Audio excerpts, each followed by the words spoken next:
Javonte Williams is going to have a freaking field day on Seattle.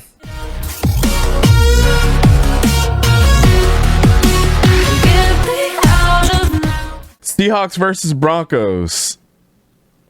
Russell Wilson's reunion. Before we give our picks, I want to give a shout out to probably one of the nicest dudes in the NFL. Tyler Lockett told Seattle fans that they should cheer when he comes to that stadium.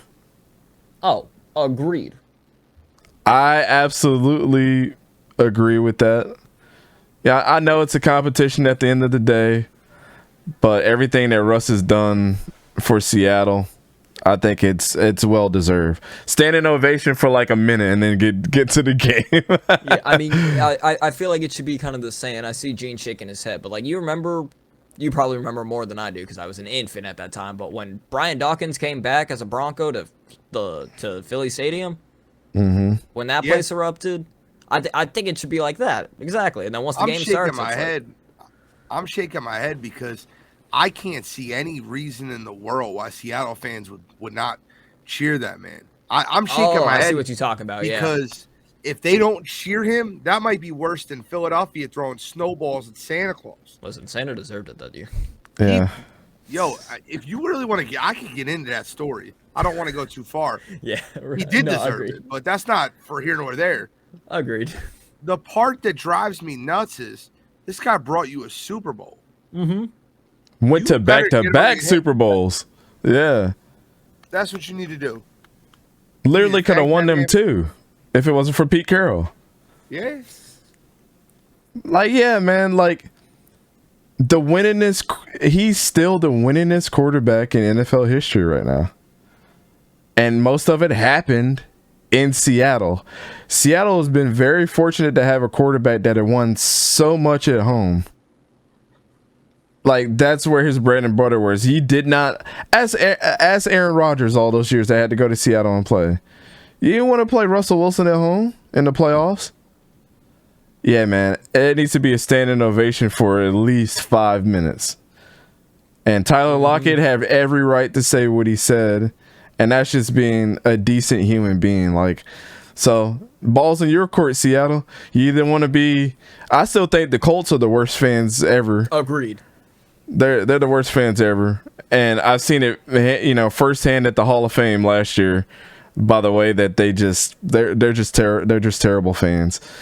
But Seattle could take their place, and I root for the Seahawks as well. But they could damn sure take their place if I hear one boo, and it's gonna be one guy there that does it too. Be the one drunk, yeah. It's gonna be the one guy, and you can't even blame that on the drinks, man. The way that they did my boy Andrew Luck, the way they massacred my boy at halftime, my boy. Nah, man, that's beat up. But what's your pick, Sor? Broncos country. That's right.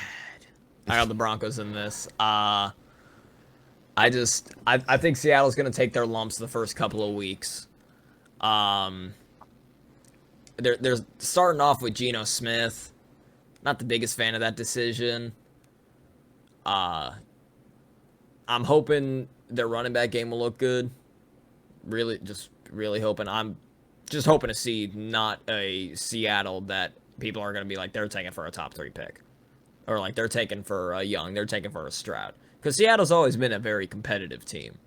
Even last year when Russ was out with that injury, they were still trying their best to be competitive. Nobody wanted to lay down and just die. Just with that being said, though, I feel like the Broncos, as of now, have the more completed team. I think gives the Seahawks a couple more weeks, they'll start getting back on their groove. All right. Gene, who you got? Broncos country. That's right. Just quick here. The Broncos are better everywhere. Seattle, if they win 3 games this year, that will be surprising to me. They have the worst roster in the NFL that's not named Atlanta. Really? I think Seattle's roster is absolutely dreadful. I think this is the worst team Jamal Adams has ever played on, if that tells you anything. Wow.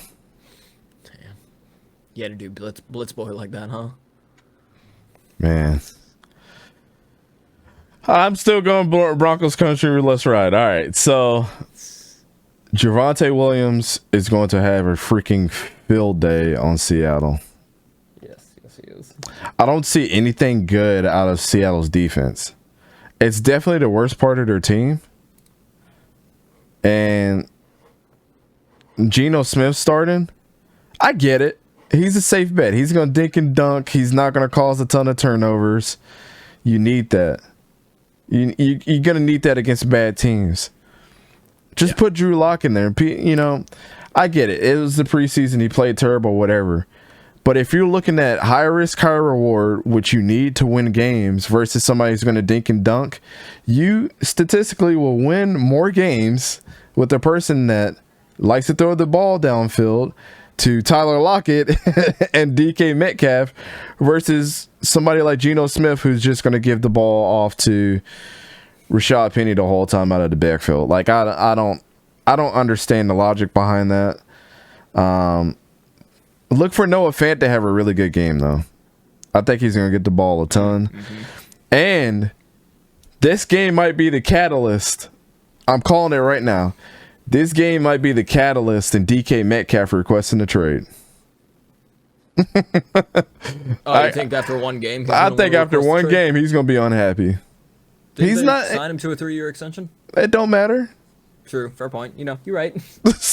It don't matter if they sign a new extension or not. If a dude wants out, he's going to want to get out fast. Because I mean, if he gets one catch for 3 yards the whole game, do you think DK Metcalf, and he's been more outspoken as the years have gone by, do you think DK Metcalf is just going to sit there and not be flamboyant? He's a wide receiver. Oh, he's going to say what he's got to say. He wears hoodie crop tops. Of course he's going to be flamboyant and talkative. Yeah, man. You see that man's pregame look or apparel? He can do whatever he wants. That's a big dude, man. Straight up. I seen that in real life, just sitting in the seats. I'm like, dang, the he's huge, man. That was me with Jordan Davis. I saw him and I was like, damn, nah. big boy. I mean, yeah, he's huge too.